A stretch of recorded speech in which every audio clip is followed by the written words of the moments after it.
আন-নূর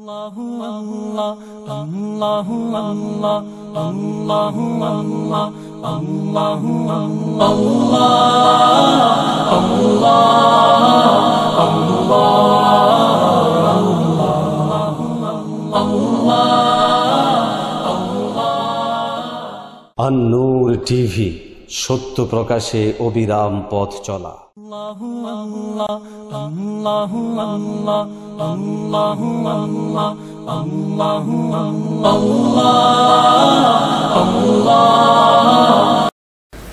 আসসালামু আলাইকুম ওয়া রাহমাতুল্লাহি ওয়া বারাকাতুহু। সুপ্রিয় শ্রোতা মণ্ডলী, আপনাদের সকলকে জানাচ্ছি আমাদের আহলে সুন্নাত ওয়াল জামাত ইসলামিক দাওয়া সেন্টারের পক্ষ থেকে মুবারকবাদ।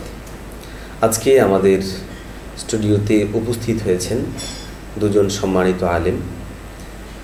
আমি প্রথমেই আপনাদেরকে আমাদের আজকের আলোচ্য বিষয় সম্পর্কে তুলে ধরছি। আজকে আমাদের আলোচ্য বিষয় হচ্ছে ইদানিং অনলাইনে, টেলিভিশনে, মিডিয়ায় একটা প্রশ্ন খুব ফলাও করে প্রচার করা হচ্ছে যে আমাদের ইমাম কে? আমাদের ইমাম কি আবু হানিফা নাকি আমাদের ইমাম প্রিয় নবীজি সাল্লাল্লাহু আলাইহি ওয়াসাল্লাম? তো ফলে সাধারণ মুসলমানদের অনেকেই আসলে কনফিউজড হয়ে যাচ্ছে যে আসলে সত্যিই তো আমরা কি নবীকে মানবো নাকি ইমাম আবু হানিফাকে মানবো। তো আসলে এখানে বাস্তবতা কি, বা এই প্রশ্নগুলো কতটুকু যৌক্তিক অযৌক্তিক, ইমামের প্রায়োগিক বিষয়টা কি হবে, এ নিয়ে আমরা আজকে আপনাদের সামনে আলোচনা করব। আমাদের সাথে আলোচক হিসেবে আছেন সম্মানিত আলেম মুহতারাম মুফতি মানসুর আহমদ দামাত বারাকাতুহুল আলিয়া, সম্মানিত মুহাদ্দিস উত্তরা বাইতুস সালাম মাদ্রাসা। এছাড়াও আজকে আমাদের সাথে আছেন সম্মানিত আলেমে দ্বীন মুহতারাম মুফতি জুনায়েদ কাসেমি দামাত বারাকাতুহুল আলিয়া, সম্মানিত শেখুল হাদিস সিনিয়র মুহাদ্দিস মিরপুর বাইতুস সালাম এবং সিনিয়র মুফতি ও শিক্ষা সচিব জামিয়া ইসলামিয়া রওজাতুল উলুম বাউনিয়াবাদ। সাথে আমি আপনাদের সাথে থাকছি। তো সুপ্রিয় শ্রোতা, আমরা শুরুতেই আলোচনার দিকে যাচ্ছি। তো আমরা শুরুতেই মুহতারাম মুফতি জুনায়েদ কাসেমি দামাত বারাকাতুহুর কাছ থেকে এই বিষয়টা আমরা জানতে চাই যে এই যে প্রশ্নটা আমাদের ইমামকে ইমাম আবু হানিফা নাকি রাসূলুল্লাহ সাল্লাল্লাহু আলাইহি ওয়াসাল্লাম, বা আসলে এখানে আমরা জাতিকে কি উত্তর দিতে পারি, এই বিষয়ে আমরা মুহতারামের কাছে জানতে চাচ্ছি। নাহমাদুহু ওয়া নুসাল্লি আলা রাসূলিহিল কারীম, আম্মা বা'দ। সুপ্রিয় শ্রোতা ও দর্শক মণ্ডলী, ইমাম শব্দটা প্রিয় নবী জনাবে মুহাম্মদুর রাসূলুল্লাহ সাল্লাল্লাহু আলাইহি ওয়াসাল্লামের সম্পর্কে যেমন বলা যায়, প্রিয় নবী ছাড়াও অন্যদের ক্ষেত্রেও ইমাম শব্দের প্রয়োগ করা যায়। এমন কোনো হাদিস কিংবা কোরআনে পাকের আয়াত দেখানো যাবে না যে ইমাম শুধু প্রিয় নবী, অন্য কারো ক্ষেত্রে এই শব্দটা প্রয়োগ করা যাবে না।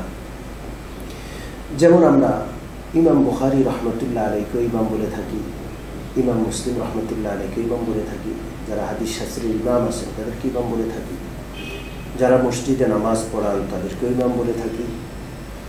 ইমামের ব্যবহার বিভিন্ন জায়গায় হয়। যারা মসজিদে নামাজ পড়ান তাদেরকে ইমাম বলে থাকি, এবং যারা রাষ্ট্র পরিচালনা করেন তাদেরকে ইমাম বলে থাকি। মোট কথা হলো, যে বিষয়ে যারা অনুসরণীয় তাদেরকে ইমাম বলা হয়ে থাকে।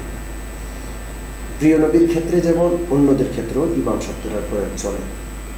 যেমন নাকি মুআল্লিম, প্রিয় নবী সাল্লাল্লাহু আলাইহি ওয়াসাল্লাম নিজে তার সম্পর্কে বলেন, ইন্নামা বুইসতু মুআল্লিমা, আল্লাহ রাব্বুল আলামিন আমাকে পুরা মানব জাতির জন্য শিক্ষক হিসেবে পাঠিয়েছেন। তো এই মুআল্লিম শব্দটা প্রিয় নবীর জন্যই ব্যবহার করা যাবে, অন্য কারোর জন্য ব্যবহার করা যাবে এমনটা কিন্তু কেউ বলে না। আমাদের শিক্ষক মণ্ডলী যারা রয়েছেন তাদেরকেও কিন্তু মুআল্লিম বলা হয়। তাদেরকে মুআল্লিম বলা হয় এই কারণে আজ পর্যন্ত কেউ প্রিয় নবীর মুখামুখি তাদেরকে দাঁড়া করান নাই যে আমাদের মুআল্লিম কি প্রিয় নবী না ইনারা। ঠিক তদ্রূপ ইমাম অন্যদের ক্ষেত্রে ব্যবহার করলেও প্রিয় নবীর মোকাবেলায় তাদেরকে দাঁড় করানো যাবে না। মোট কথা, যারা কোনো বিষয়ের উপর অভিজ্ঞ উদ্ভাবক কোনো বিষয়, তাদেরকে ইমাম বলা হয়। বিভিন্ন শাস্ত্র রয়েছে, ফিকহ শাস্ত্র, হাদিস শাস্ত্র, তাফসীর শাস্ত্র। এই শাস্ত্রগুলোতে যারা উদ্ভাবক বা বড় ধরনের অবদান রেখেছেন তাদেরকে কিন্তু ইমাম বলা যায়। যেমন ইমাম বুখারী রহমতুল্লাহ আলাইহি হাদিস শাস্ত্রে তার অবদান অনস্বীকার্য, কেউ অস্বীকার করতে পারবে না, এই জন্য তাকে ইমাম আবু বুখারী বলা হয়। তাই বলে আজ পর্যন্ত কেউ ইমাম বুখারীকে প্রিয় নবীর বিপরীত দাঁড় করায় নাই যে আমাদের ইমাম কি বিশ্বনবী নাকি ইমাম বুখারী রহমতুল্লাহ। ঠিক তদ্রুপ ইমাম আবু হানিফা রহমতুল্লাহ আলাইহিকেও দাঁড় করানো যাবে না। তিনি ফিকহ শাস্ত্রের ইমাম, ফিকহ শাস্ত্রের উদ্ভাবক, কোরআন হাদিস থেকে নির্যাস বের করে তিনি ইলমে ফিকহ সর্বপ্রথম উদ্ভাবক ছিলেন। এই জন্য তাকে শুধু ইমাম নয়, ইমামে আজম বলা হয়। তিনি ফিকহ শাস্ত্রের সমস্ত ইমামদের উস্তাদের পর্যায়ে। আর ইমাম আবু হানিফা রহমতুল্লাহ আলাইহি কোনো বিষয় নিজের পক্ষ থেকে বলেন নাই যে বিশ্বনবীর মতামত এটা আমার মতামতের বিপরীত, আল্লাহ মাফ করেন, আস্তাগফিরুল্লাহ। ইমাম আবু হানিফার উপর এই অপবাদ দেওয়া বা ইমাম আবু হানিফা রহমতুল্লাহ আলাইহি মাযহাবের অনুসারীদের উপর এই অপবাদ দেওয়া যে তারা রাসূলুল্লাহকে ইমাম না মেনে ইমাম আবু হানিফাকে ইমাম মানছে, এটা মস্ত বড় বিভ্রান্তিকর একটা অপবাদ ছাড়া আর কি বলা যায়। আল্লাহ পাক আমাদের সকলকে বুঝার তৌফিক দান করেন। আলহামদুলিল্লাহ। সুপ্রিয় শ্রোতা, আমরা এতক্ষণ পর্যন্ত মুহতারামের কাছ থেকে এতটুকুই বুঝলাম যে ইমাম শব্দের এই প্রয়োগটা শুধুমাত্র নবীর সাথেই হবে, অন্যদের সাথে হয় না এরকম না, বরং নবীজি ছাড়াও অন্যদের সাথে এটা হতে পারে, এতে শরীর কোনো নিষেধাজ্ঞা নেই। তো আসুন এবার আমরা আমাদের আলোচক সম্মানিত আলেম দ্বীনের কাছ থেকে মুহতারাম মুফতি মনসুর আহমদ দাম বারাকাতুহুর কাছ থেকে এই বিষয়টা শুনতে চাই। এই যে কথা বলা হচ্ছে যে আমাদের ইমাম কি আবু হানিফা নাকি প্রিয় নবী সাল্লাল্লাহু আলাইহি ওয়াসাল্লাম, এক্ষেত্রে মুহতারামের কি মতামত? নাহমাদুহু ওয়া নুসাল্লি আলা রাসূলিল কারীম। আম্মা বাদ। আসলে ইমাম শব্দটা ইসলামের একটা পরিভাষা। এই পরিভাষাটার সরল অর্থ হলো ইমাম, এর অর্থ হচ্ছে অনুসরণীয়, যাকে অনুসরণ করা হয়, যার অনুকরণ করা হয়, যার আনুগত্য করা হয়, তিনি ইমাম।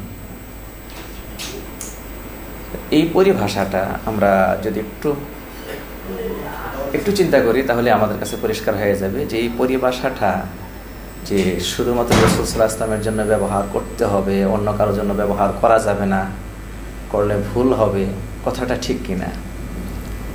তা আসলে ইমাম যদি এই অর্থে হয়, ইমাম মানে অনুসরণীয় যেটা বললাম, তাহলে আসলে তো আমাদের জীবনের মৌলিক অনুসরণীয় ব্যক্তিত্ব হলেন রাসূল কারীম সাল্লাল্লাহু আলাইহি ওয়াসাল্লাম। আমাদের জীবনের শুরু থেকে শেষ পর্যন্ত, জন্ম থেকে মৃত্যু পর্যন্ত এ টু জেড সব ক্ষেত্রে যাকে অনুসরণ করব তিনি হলেন প্রিয় নবী, বিশ্বনবী মুহাম্মদ রাসূলুল্লাহ সাল্লাল্লাহু আলাইহি ওয়াসাল্লাম। তো রাসূল আমাদের মৌলিক অনুসরণীয়, এটার মধ্যে কোনো সন্দেহ নেই। কিন্তু এই রাসূলের অনুসরণের কথা আল্লাহ পাক কোরআনে কারীমের যত জায়গায় উল্লেখ করেছেন যে রাসূলকে অনুসরণ করো, কোনো জায়গায় আল্লাহ পাক ইমাম শব্দটা ব্যবহার করেন নাই যে আমার ইমামকে অনুসরণ করো। এটা কোথাও কোরআনে কারীমের শুরু থেকে শেষ পর্যন্ত যদি তেলাওয়াত করি আমাদের কাছে পরিষ্কার হয়ে যাবে যে রাসূল কারীম সাল্লাল্লাহু আলাইহি ওয়াসাল্লামের আনুগত্যের কথা আল্লাহ পাক জায়গায় জায়গায় বলেছেন, কিন্তু কোথাও বলেন নাই যে আমার ইমামের অনুকরণ করো। আর ইমাম বলতে রাসূলকে বোঝানো হয়েছে এটা না, বরং সেখানে বলা হয়েছে আতিউল্লাহ আতিউর রাসূল, এই ধরনের রাসূলের অনুকরণ করো, নবীর অনুকরণ করো, এরকম শব্দ আসছে। কারণ হলো এই যে ইমাম শব্দটা, এটার ব্যবহার ক্ষেত্রটা অনেকটা ব্যাপক। খণ্ডিত অর্থে জীবনের খণ্ডিত বিভিন্ন ক্ষেত্রে অনুসরণীয় ব্যক্তি থাকতে পারে, তারাও ইমাম।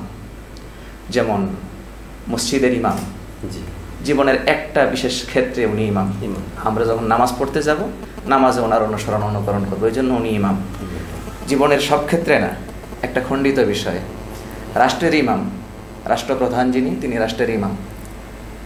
রাষ্ট্রের ইমাম মানে হলো রাষ্ট্র পরিচালনার ক্ষেত্রে ওনার আনুগত্য আমাদেরকে করতে হবে, দেশের জনগণ করতে হবে, নতুবা দেশে বিশৃঙ্খলা সৃষ্টি হবে। তো উনি একটা বিষয় ইমাম। এর মানে এই নয় দেশের জনগণের জীবনের শুরু থেকে শেষ পর্যন্ত এ টু জেড সব ব্যাপারে উনি অনুসরণীয়, এমনটা নয়। তো এইরকম জীবনের খণ্ডিত বিভিন্ন বিষয় ইমাম হতে পারে। এই খণ্ডিত বিভিন্ন বিষয় হিসাবে এটাও আসবে যে বিভিন্ন শাস্ত্র আল উলুমুল ইসলামিয়া, ইসলামের বিভিন্ন ইসলামী জ্ঞানের, ইসলামী ইলমের যে বিভিন্ন শাখা আছে, প্রত্যেকটা শাখায় আলাদা আলাদা ইমাম আছে। যেমন একটু আগেও মুহতারাম মুফতি জুনায়েদ কাসেম দামাত বারাকাতুহুম বলেছেন যে হাদিস শাস্ত্র একটা বিরাট শাস্ত্র। এই হাদিস শাস্ত্রেরও আবার অনেকগুলো শাখা আছে, প্রত্যেক শাখার আলাদা আলাদা ওরকম অনুসরণীয় ব্যক্তিত্ব ছিলেন। ইমাম বুখারী, ইমাম মুসলিম, ওনারা যেমন ছিলেন, আরো অন্যান্য শাখাগত অনেক বিদ্যা আছে, সেগুলোরও ইমাম আছে। তো ইমাম শুধু যে ইমাম আবু হানিফার জন্য ব্যবহার করা হয় এটা এরকম না। এই পরিভাষাটা নতুন কিছু নয়, এটা আগে থেকে চলে আসা, এবং আবু হানিফার মাযহাবের অনুসারীরা এটা সৃষ্টি করেছেন এবং ইমাম আবু হানিফার জন্য ব্যবহার করেন এমনটাও নয়। তো এই ব্যবহার এই পরিভাষাটা এটা একটা ব্যাপক একটা পরিভাষা, এবং আমি মনে করি যে এই পরিভাষাটা শুধু রসুলের জন্য যদি আমরা নির্দিষ্ট করে ফেলি এর জন্য দলিল লাগবে, বরং ইমাম শব্দের চাইতে আরও ঊর্ধ্বের শব্দগুলো, ইমাম একটা বিশেষণ, এই বিশেষণের চাইতে আরও ঊর্ধ্বের বিশেষণগুলো আমরা রাসূল সাল্লাল্লাহু আলাইহি ওয়াসাল্লামের জন্য ব্যবহার করি। ইমাম শব্দটা আরও ব্যাপক, এটা অনেকের জন্য ব্যবহার হতে পারে। বিশেষণগুলোর মধ্যে একটা বিষয় আমাদের কাছে হয়তো পরিষ্কার হয়ে থাকবে, সেটা হলো কিছু বিশেষণ এমন আছে যেগুলো আল্লাহ পাকের, আবার একই সাথে সেই বিশেষণগুলো রাসূল সাল্লাল্লাহু আলাইহি ওয়াসাল্লামের জন্য ব্যবহার করা হয়েছে। যেমন রহিম শব্দটা আল্লাহ পাকের একটা গুণবাচক নাম, রাসূল কারীম সাল্লাল্লাহু আলাইহি ওয়াসাল্লামের জন্য কোরআনে কারীমের মধ্যে ব্যবহার হয়েছে। রউফ আল্লাহ পাকের একটা গুণবাচক নাম, বিশেষণ, রাসূল সাল্লাল্লাহু আলাইহি ওয়াসাল্লামের জন্য ব্যবহার হয়েছে। ঠিক এমনভাবে কিছু বিশেষণ এমন থাকতে পারে যেগুলো রাসূলের জন্য ব্যবহার হয়, পরবর্তীতে অন্যদের জন্য ব্যবহার হতে পারে, যোগ্যতার ভিত্তিতে হতে পারে। যেমন নাকি মহতারাম বড় ভাই জুনায়েদ কাসেমি দামাত বারাকাতুহু উনি বলেছেন যে মুআল্লিম এটা একটা ইসলামের পরিভাষা। ইসলামের পরিভাষায় যারা শিক্ষক হয় তাদেরকে মুআল্লিম বলা হয়। এই মুআল্লিম বিশেষণটা রাসূল কারীম সাল্লাল্লাহু আলাইহি ওয়াসাল্লাম নিজের জন্য প্রয়োগ করছেন, বুইস্তু মুআল্লিমা। কিন্তু একই সঙ্গে এই মুআল্লিম শব্দটা সারা দুনিয়ার যত ইলমের শিক্ষাগার আছে সমস্ত ইলমের শিক্ষকদেরকে মুআল্লিম বলা হয়। এটা নিয়ে কেউ এখন পর্যন্ত আপত্তি উঠায় নাই যে আমাদের মুআল্লিম।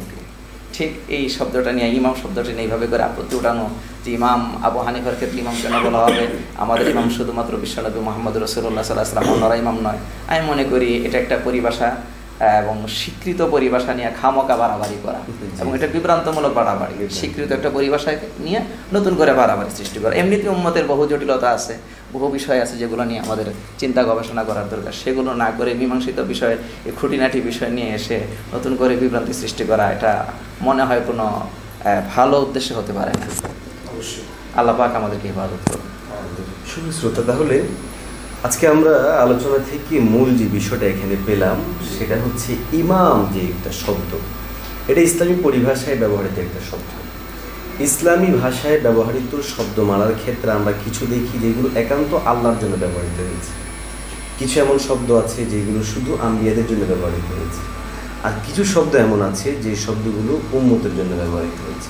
আবার কিছু শব্দ এমন দেখা যায় যে শব্দমালাগুলো আল্লাহ রাব্বে কারীম নিজের জন্য ব্যবহার করেছেন, আবার আম্বিয়া কেরামদের ক্ষেত্রে এগুলো ব্যবহার হয়েছে, এবং কিছু শব্দ এমন আছে যেগুলো আম্বিয়া কেরামদের জন্য ব্যবহার হয়েছে, আবার উম্মতের খাদেম যারা ওয়ারেসে নবী আছে তাদের জন্য ব্যবহৃত হয়েছে। তো যেই সমস্ত শব্দগুলো নবী এবং ওয়ারেসে নবীদের ক্ষেত্রে ব্যবহার হতে পারে ওই ধরনের একটা শব্দ হচ্ছে ইমাম। তো নবীকে ইমাম এই অর্থে বলা হয় যে তিনি নবী, আর উম্মতের ওয়ারেসদেরকে এই অর্থে ইমাম বলা হয় যে নবীর কথাগুলো তারা ব্যাখ্যা করেছেন, ব্যাখ্যাকারী হিসেবে, সারি হিসেবে না। তো সুতরাং নবীজি মুহাম্মদুর রাসূলুল্লাহ সাল্লাল্লাহু আলাইহি ওয়াসাল্লাম ইমাম, আর ওই বিপরীতে এসে ইমাম আবু হানিফাকে ইমাম বলে, তার কারণ এটা অবশ্যই অযৌক্তিক। যেমনটা মুহতারাম কথা থেকে ফুটে আসলো যে আমরা কি ইমাম আবু হানিফাকে ইমাম এই হিসাবে মানি যে নবীজি একটা বলেছেন ইমাম আবু হানিফা আরেকটা বলেছেন, এটা তো না। বরং নবীজির কথার একটা ব্যাখ্যা আবু হানিফা এটা করেছেন, সেই শুধুমাত্র ব্যাখ্যা সাপেক্ষ বিষয়গুলো আমরা এভাবে মেনে থাকি। তো সুপ্রিয় শ্রোতা মণ্ডলী, আমাদের সামনে সুস্পষ্ট হয়ে গেল যে ইমাম শব্দটা প্রয়োগ শুধু ইমাম আবু হানিফার জন্য হয় এটা নয়, বরং দ্বীন ও ইসলামের খিদমতের জন্য যে উলুমে দ্বীনগুলো আছে এগুলোর প্রত্যেকটা সেক্টরে যারা খিদমত করেছেন প্রত্যেককে ইমাম বলা হয়।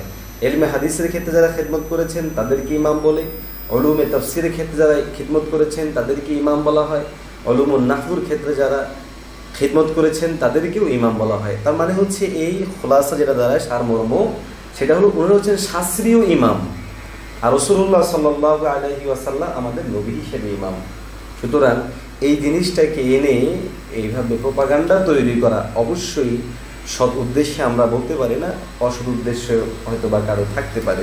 এই জন্য আমরা এগুলো থেকে বেঁচে থাকার চেষ্টা করি। সর্বশেষ একটা বিষয় যেটা না বললেই নয়, অনেকে ইমাম আবু হানিফা রহমতুল্লাহ আলাইহি ইমামে আজম বলা হচ্ছে এটা মানতে নারাজ, এবং তারা বুঝাতে চায় যে ইমামে আজম ওনাকে ইমাম আজম কেন বলা হয়, এটা যৌক্তিক কারণ কি? এক্ষেত্রে মোহতারামের বক্তব্য জানতে চাচ্ছি। আসলে হযরত ইমাম আবু হানিফা রাহমাতুল্লাহ আলাইহি কোরআন হাদিসের ব্যাখ্যার ব্যাপারে সর্বপ্রথম তিনি কলম ধরেছেন, তিনি একটা ফিকহ বোর্ড গঠন করেছেন, একটা প্রাতিষ্ঠানিক রূপ দিয়েছেন।